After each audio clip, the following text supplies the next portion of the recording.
So you are an insignificant human living for an insignificant amount of time on an insignificant planet. When you tell that to a pessimist or someone out of a fear state, but they say, well, if I'm so insignificant, why do anything? Why not just kill myself? Why not harm others? What's the point of any of this? You tell that to a optimist in a love state, they'll say, well, if that's true, why not do everything? Why not go and touch 1 million lives? Why not go to every country in the world? Why not go and make $1 billion and then go and give it away? Why not do it all, right? If I'm so insignificant, right? So I believe that's true. And, not or, but and I believe you are the divine intelligence that has created this entire universe in a simulation-like fashion. Today's guest is Michael Graziano, the youngest Canadian to travel to all 193 United Nations recognized countries. He's the founder of Mindful Agency, a Forbes-ranked PR firm reshaping global media and influence. But today is not about his passport, it's about his perception. When you've seen nearly every country on Earth, how do you see God? Is truth universal or fragmented by culture? Do we meet God through experience or lose him in it? This isn't a conversation about travel. This is about whether spiritual truth is global, personal, or just illusion in disguise.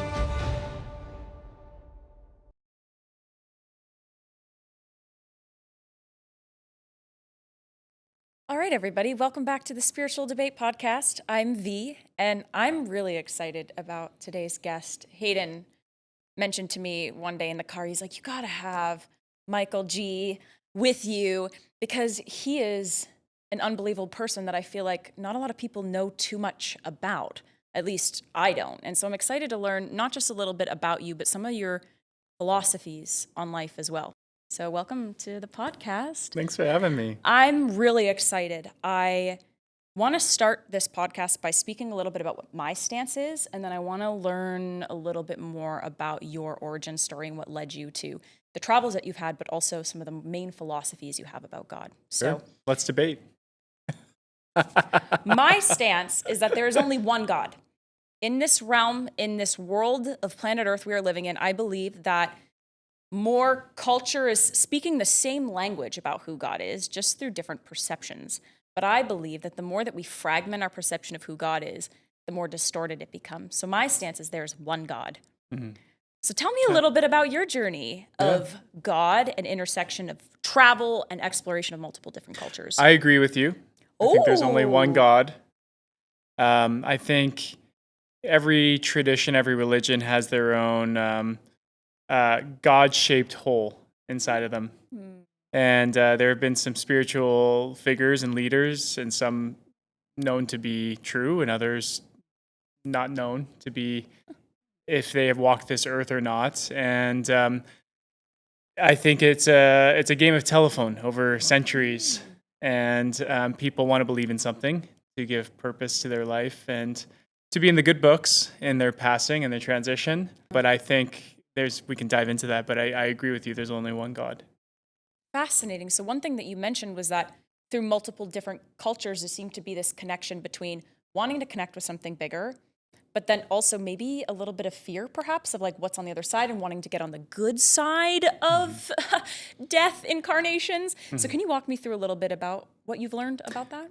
Yeah, I mean, I think there's two types of people in this earth, both with good intentions, but some come from a love of life and a love of everything that comes with this experience, and others come from a fear of death.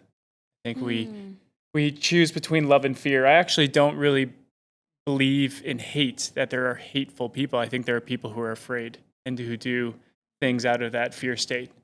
I do know from my journeys to every country in the world, the reason I did it was to prove that people were good everywhere. And if you were to walk on any street on planet Earth, you would be met with kindness, curiosity, respect, and love. And that's, to summarize my 6-year journey, that's what I saw and what I experienced. Wow. But I believe I came with a big smile on my face, with a heart wide open, and I'm just this, came from this love state. I think if I walked down those same streets in Afghanistan or Syria or Yemen from a fear state, I think I would have a totally different experience. And, Oh. I spent some time with Larry Yatch, which was one of the commanders of the Navy SEALs. And the Navy SEALs are the highest special forces in the world. And I was telling Larry of my trip through Afghanistan and how much I loved it and, places I went. And he said, I wish I could turn the corner and see good people and see kindness and see love. He said, every time I turn the corner, I expect to see a hostage or a terrorist, and I have my gun ready. It's like I yearn for that loving state, that loving frame again, because right now it's a fear state and a state of preparation that he lives his life in. And when I suggested a Vipassana, which is a 10 days of silence, and that comes from the Buddhist tradition, Vipassana, Sanskrit for seeing things as they are. That was his biggest nightmare, was 10 days of silence. Wow. To just be with himself and be with his thoughts. So walk me through then. You mentioned that there was a part of you that wanted to prove that in the world you could see good. If you were good and you followed love, that you would see that everywhere. What kind of started that journey of wanting to prove that outcome to the world for yourself as well? traveling solo on my own. Okay. It was scary to travel alone. Yeah. I went to Thailand on my own for 3 weeks and was scared to do so, but did it. It all worked out. And it was an inspiration for seeing how beautiful the world is and how beautiful travel is, but also a frustration with the media and the spin and the media agenda. It's I think ultimate frustration and ultimate inspiration when they come together and you feel kind of like a tea kettle, you're about to just burst. That's when I think if you harness that energy, you can create something powerful. And my thing that I created was I just made a declaration. I was going to go to every country by age 30 and be the youngest person at the time to do it, or I was going to die trying. I had finally been willing to risk my life for something. Che Guevara said, only once you're willing to die for something are you willing to live for something.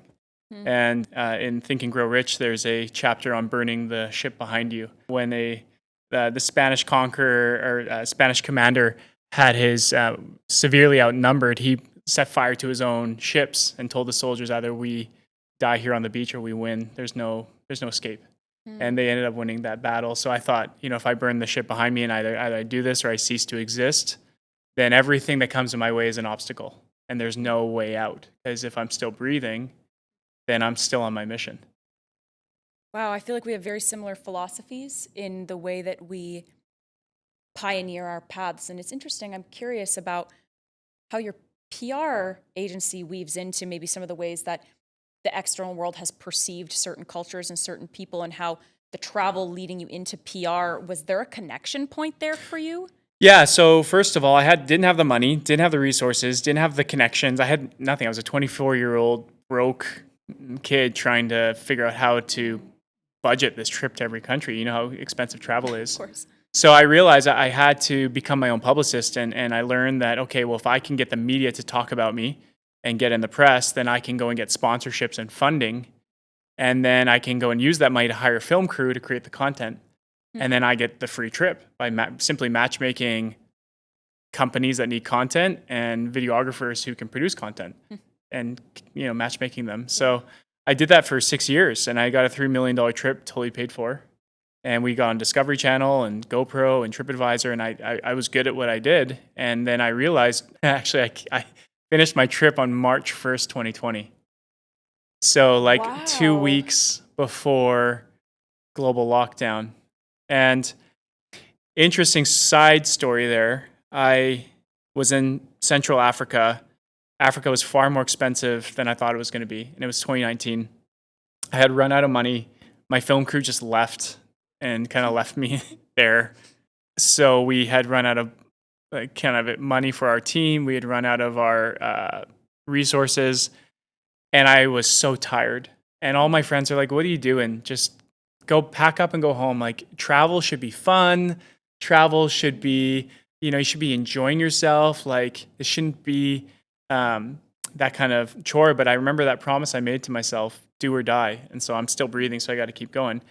But there was a whisper in my ear, and Steven Spielberg says, these spirits, they don't talk to you, they whisper to you.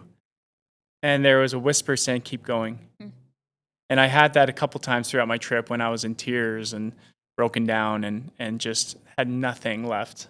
Mm. And the whisper said, just keep going, keep going. And so I said, okay, still breathing, keep going. And the day I arrived, basically 2 weeks later, the whole world had shut down after a 6-year journey.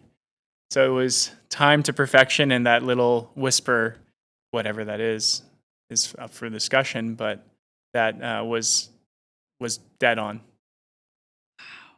So fascinating. I feel like we had similar journeys in 2019, basically same, but diff. Like, I was kind of stranded working for Disney. I had no money, but I had this dream of continuing to work for Disney, and I had to kind of pioneer my own path. And I felt that voice of, keep going, you're going to figure it out. And suddenly all these angels, if you will, started to come into my life. Random people who work for the company who just gave me $1,000 and said, good luck. Like, I don't need anything from you. And so very similarly, got on my cruise ship, and then actually the world shut down on the day I got off my cruise ship. Right. So I find that there's almost like this shift that happened with a lot of us around 2019 into 2020. And I don't know, for me anyway, that was my spiritual awakening. For you, do you feel like the travel that you had led you to your spiritual journey of wanting to know who God was?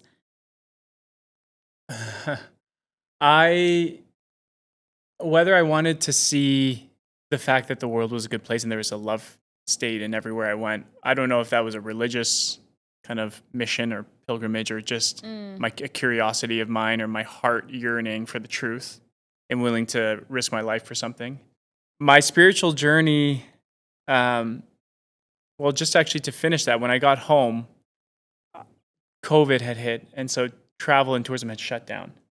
So I said, look, like, I have no money. I have all the world experiences, under my belt, but I'm in debt, and I can't talk about travel. I can't speak and do a speaking tour. What can I do? And so I realized I need to help other people with their dreams, specifically because I knew how to do that for myself. And Zig Ziglar said, you can have anything you want in this world as long as you help others get what they want first. Wow. Right? So I'm like, okay, well, what I know, how do I funnel that toward other people's dreams and visions? But it can't just be anybody. It has to be someone who's mindful, a mindful brand or a mindful individual who's really fighting to bend humanity in the right direction and make the world a better place. And the issue with being mindful is they're humble. They don't like to talk about themselves, but they're impactful. They want to make an impact. So who comes in to bridge that gap? So that was our kind of fit, and we start growing from 2021 onward. But my journey spiritually actually went back to 2018 when I got introduced into 5-MeO DMT.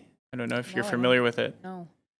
I met a very beautiful man named Gregorio, kind of this like very vibrant, almost like a gay hairdresser, smelled of lavender, and he would just flow from room to room, and he was just so beautiful but also divine and truthful and wise. And I just really looked up to this man, and I said, like, how are you the way you are? Like, what's your story? And he took me on this journey through 5-MeO DMT, and it's really bufo toad from Mexico, and they take the basically the poison from the glands, and if you smoke that poison, it releases DMT from your pineal gland and gives you a full out-of-body, basically near-death experience. And what happened to me in that moment was when I did it, I actually became pure white light. And it's hard to even describe because all I have are the words from my mouth and the sensors, the sensorial experiences I can talk to you about relating, but all of this was gone. So there was no body. It's like I didn't have eyes, I didn't have ears, I didn't have a mouth, I didn't have any of these sensors, I just was pure white light, even just for an instant. But it felt like an eternity. There's no concept of time in this world. It's a pure white void of energy. And I would call it going back to the creator source. This idea of just a pure white light and going back to that light, becoming that light. It's a pure love frequency. And then coming back from that, I became a vibration, and I felt the vibration of every living thing. And then I came back into this flesh suit, this meat vessel. And the very first thing he did was he held a mirror up to my face, and I didn't recognize my own face. And I'm like, well, whose flesh suit is this? Who did I come back as? Oh, yeah, okay. So this is my name is Michael Graziano, born April 5th, 1989. These are my limiting beliefs. These are my personality traits. So I had to remember who I thought I was. So I would call that my spiritual awakening in a sense that I was largely atheist.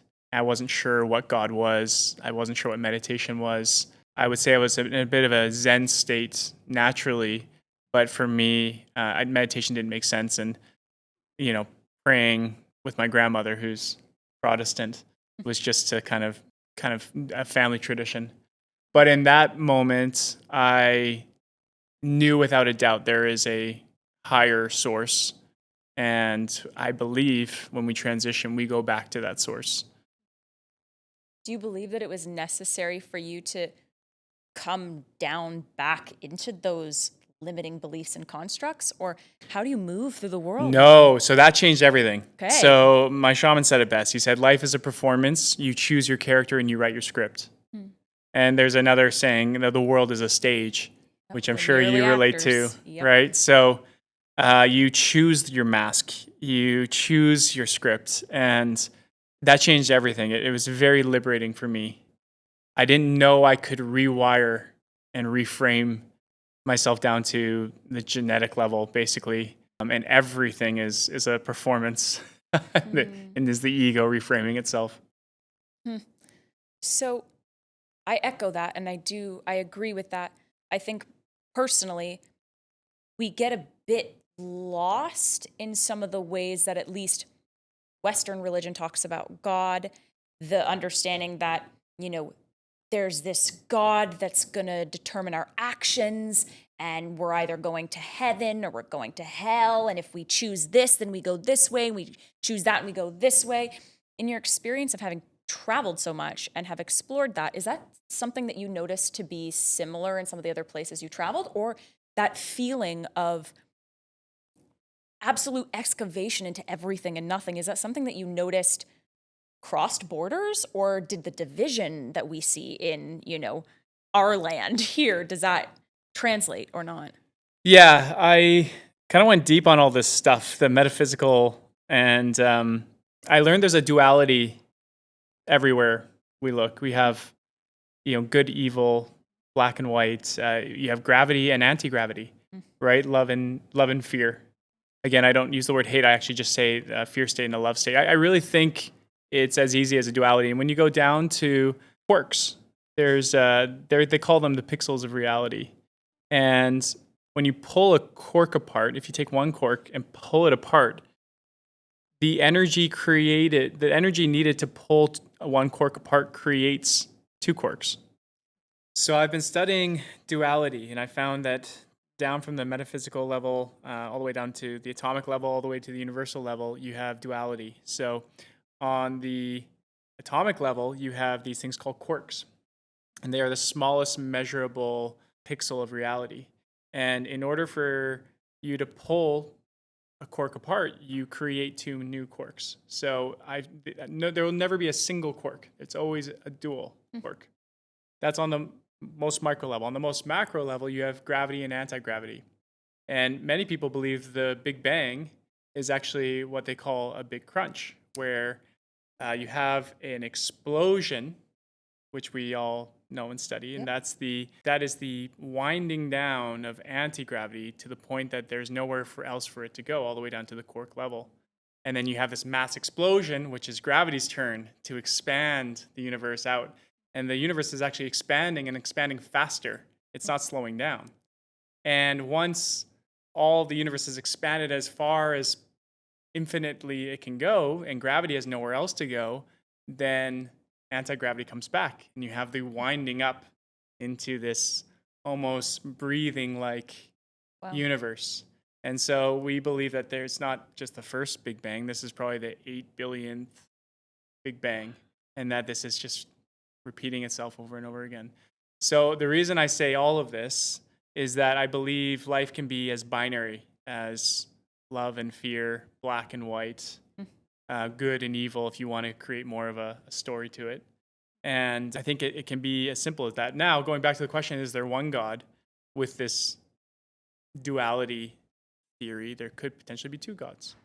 Ew, interesting. Right? Or is it just one divine central source which likes to create dimensions? Because in order to create one dimension, you need 2 points, right? Otherwise, there's nothing there, right? Wow, it's so fascinating because my understanding of the dimensions, I've actually channeled from an extraterrestrial about the dimensions.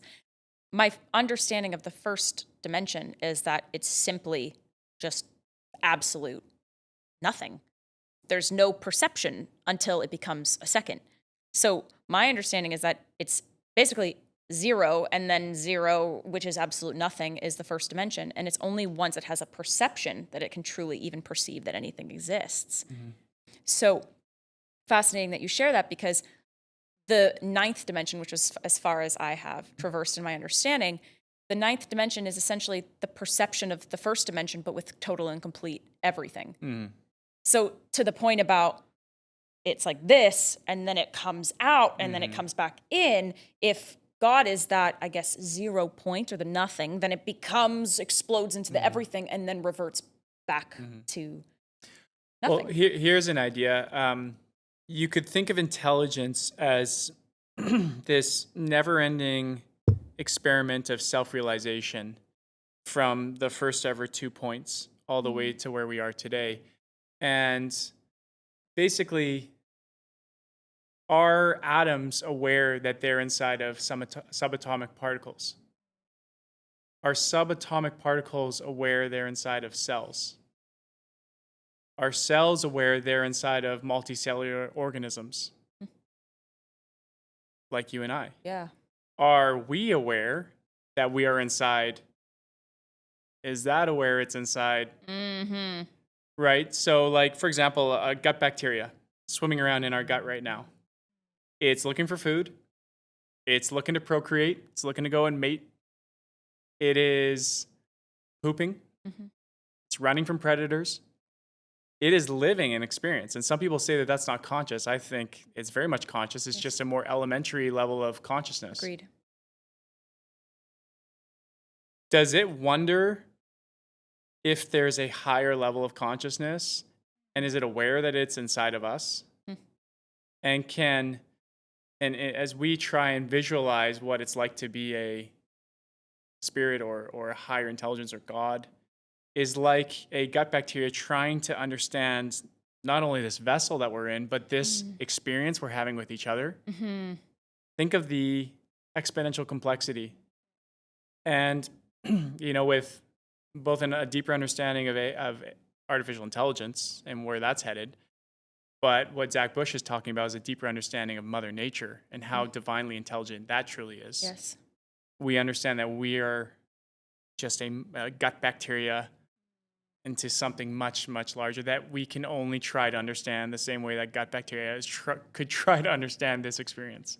So you believe that everything is, in some ways, this fractal of that essence of that white energy that you connected with, that eternal creator, and it can only perceive in the same perception of what we can in the very physical manifestation that we're at. Is that what you're essentially trying to say? Well, going back to this duality idea again, it was a yoga teacher in Bali after a yoga session that said, we thank Mother Nature for our bodies, creating our bodies from stardust. And we thank Father for the spirit, for the light. Our bodies without light are just stardust. And our light without body is just light. So it's this idea of without the vessel, we're just pure white light. And without the light, we're just dirt, we're dust, we are, Well, it's the right? same, I guess, analogy as a mother and a father. They only become mother and father because of sperm and the intelligence of the womb.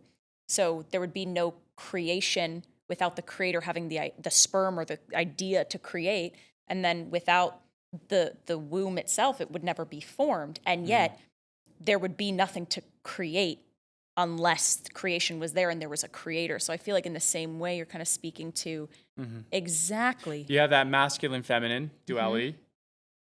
Masculine, people are referred to as a piercing, direct, almost like a light, right? When a masculine decides something, it is like a laser beam, right?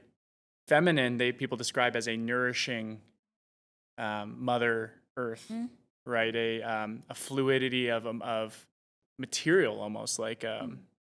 So it's like going back to that light and body, masculine, feminine. We all have a masculine, feminine within us. We all have a spirit, and we all have a vessel to carry that spirit in. So then on that point, do you believe that we are God in the body? What are your thoughts? So, thought about this quite a bit, and I think there is a law of insignificance, which is you are one human in a earth of 8.5 billion people. If you're lucky, you're going to live for 100, maybe with biohacking 150. You're lucky. If you're lucky. In a world that is 4.5 billion years old. And even this earth itself is one tiny speck, insignificant speck in this vast ocean of the universe. So you are an insignificant human living for an insignificant amount of time on an insignificant planet. When you tell that to a pessimist or someone out of a fear state, they say, well, if I'm so insignificant, why do anything? Why not just kill myself? Why not harm others? What's the point of any of this? If you tell that to an optimist in a love state, they'll say, well, if that's true, why not do everything? Why not go and touch 1 million lives? Why not go to every country in the world? Why not go and make $1 billion and then go and give it away? Why not do it all? Right? If I'm so insignificant. Right? So I believe that's true. And, not or, but and I believe you are the divine intelligence that has created this entire universe in a simulation-like fashion, and you have self-created yourself inside of this universe to learn your next lessons.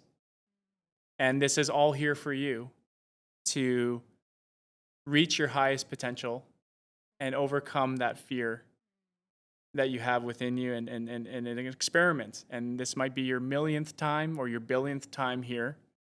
And it's for you to self-realize yourself and go one level higher into a higher level of intelligence. I believe both are happening at the exact same time. So if I reach this full potential, what am I?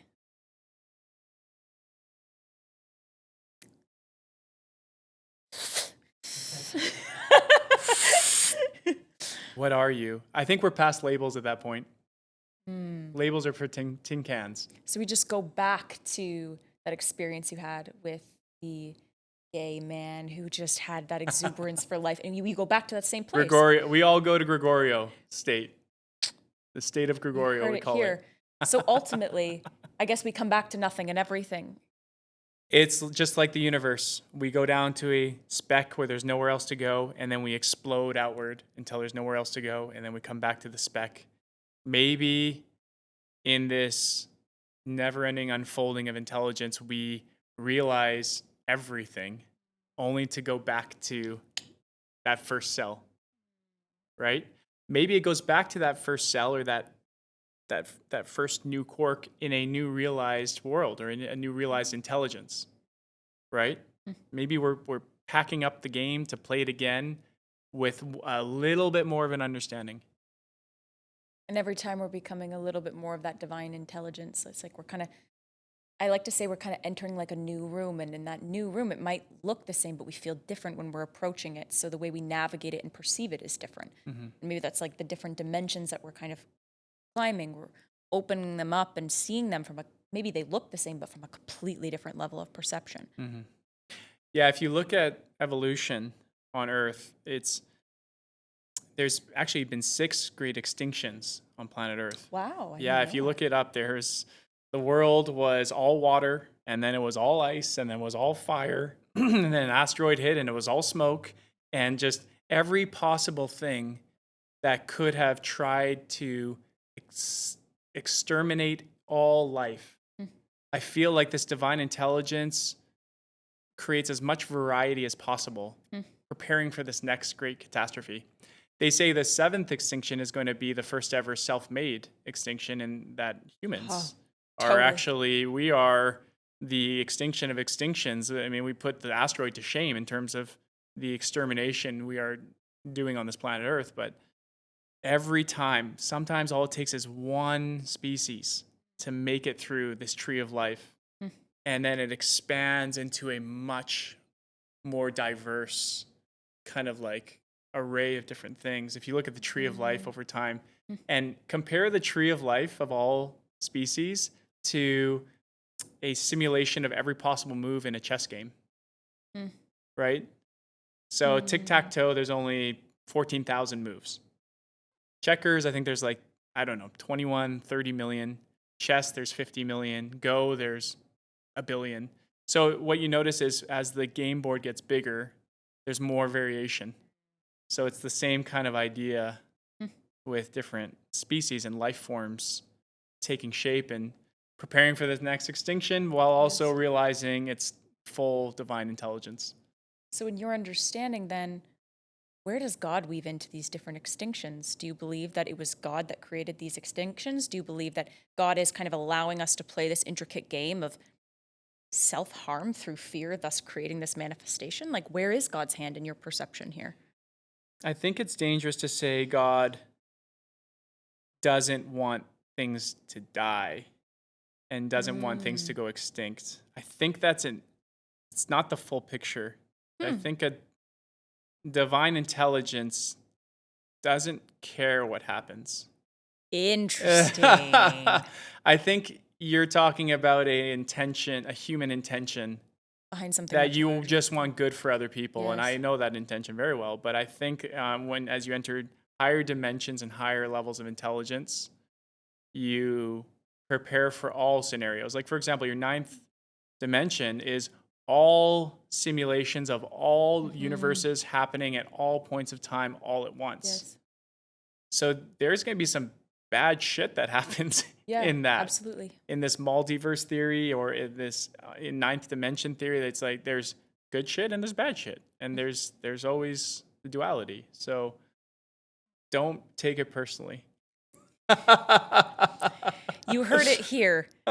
Don't take it personally. And I suppose to your perception then, there may perhaps be 2 gods. And if there are 2 gods, then you believe that in every dimension there is duality. Correct? It's possible.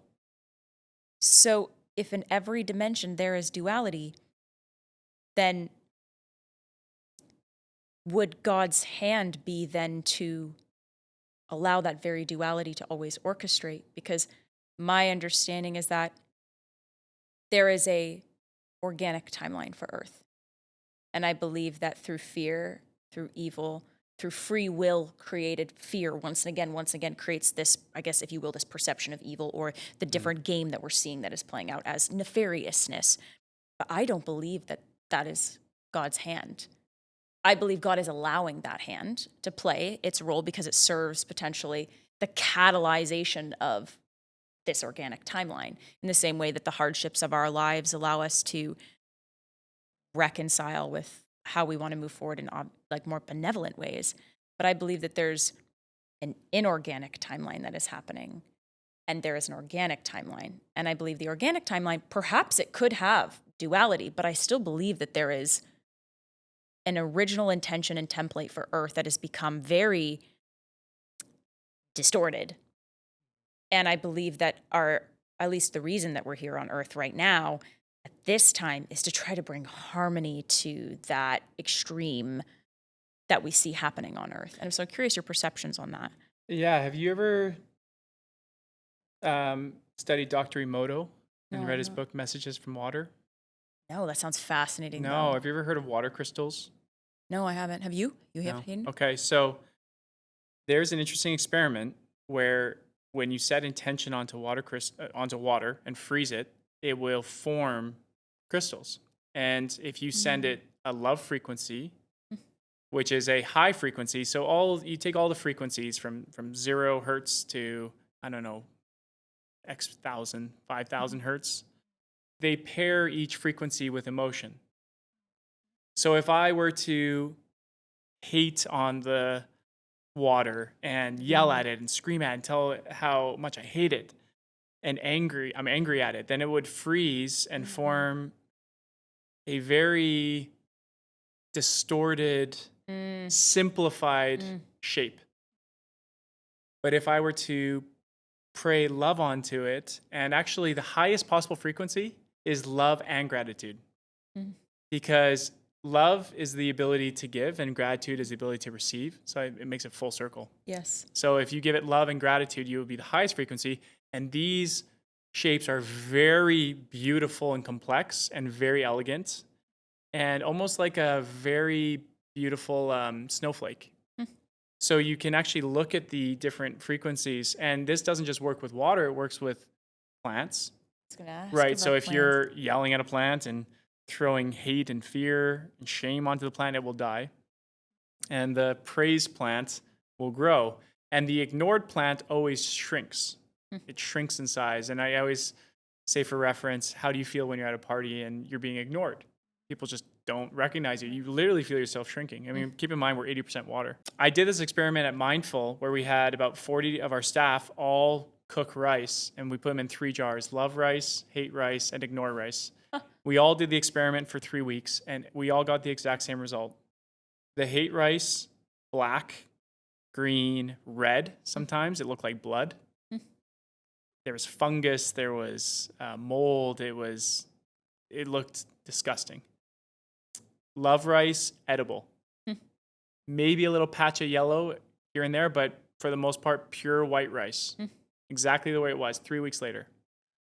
The ignore rice is half the size. It was shrunk.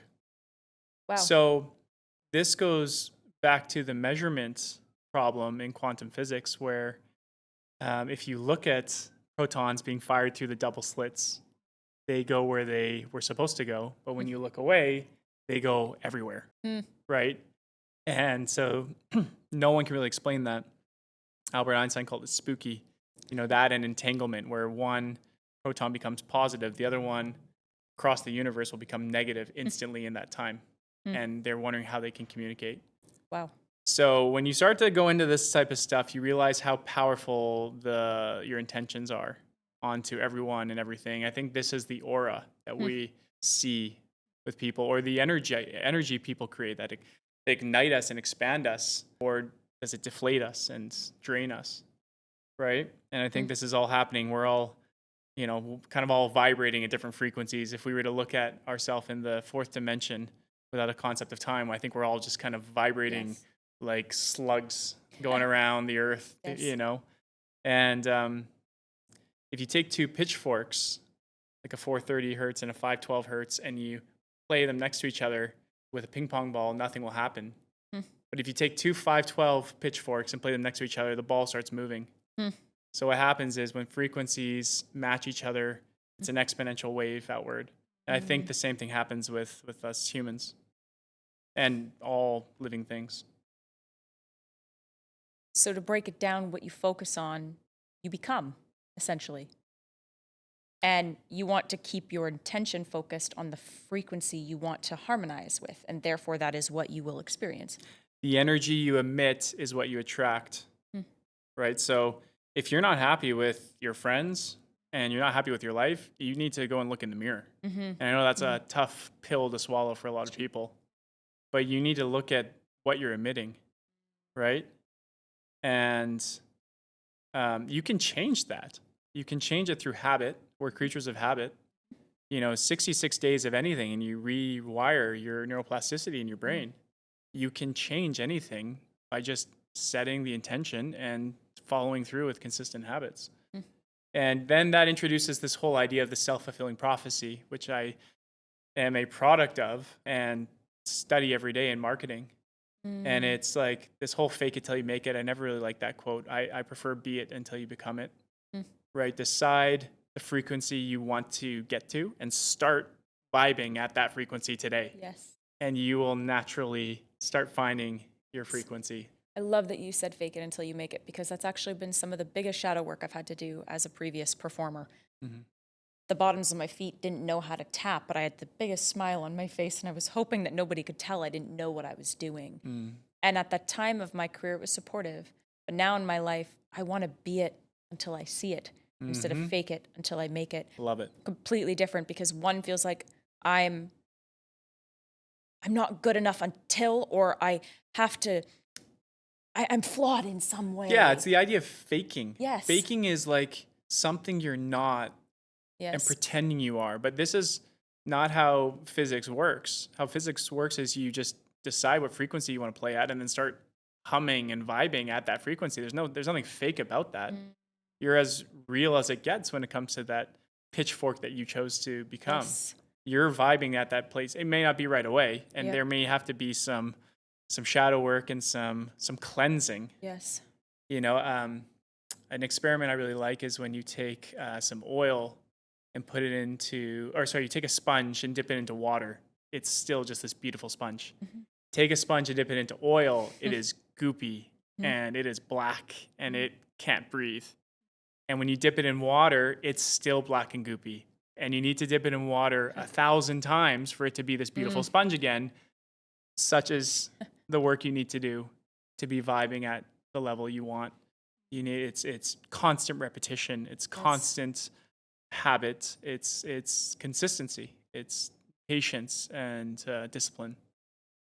So my final question for you then is, before the final question, is like, where does God weave into this? Like, why do we want to have a one God in our reality to support in this vibrating higher? Like, where does this divine creator connect to this deeper desire to radiate that highest frequency and vibration? I don't think God is the creator. I think God is creation. So the act of making something with your hands, that is God, self-realizing itself, the divine intelligence.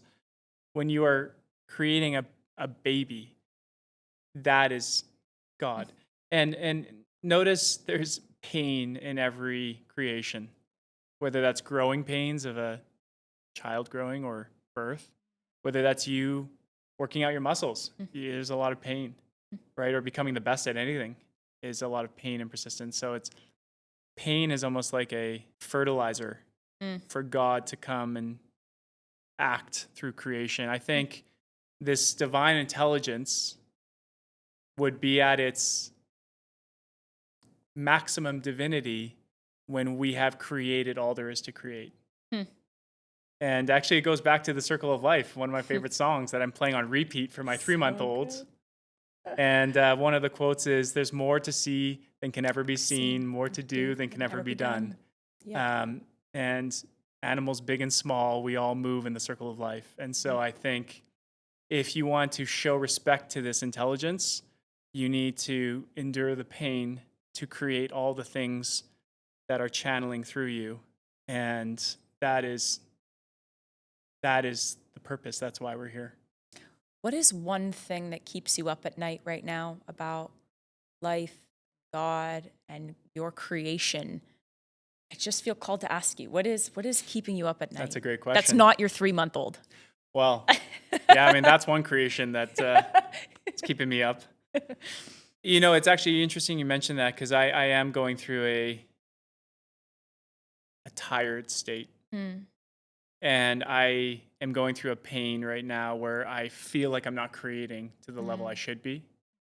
I feel my greatest regret is wasted potential. Like the idea that I could have done it and I just was sitting on my laurels. I was too comfortable. And I'm already like haunted with that reminder, which is the beginnings of my next inspiration. You know, I mean, I've gotten so much value out of my business and helping serve others and their creations, but I know I have more in me, and I'm waiting for my next thing to die for. And it's not visiting every country in the world, believe it or not. It's got to be something bigger and more profound and something that's worth it.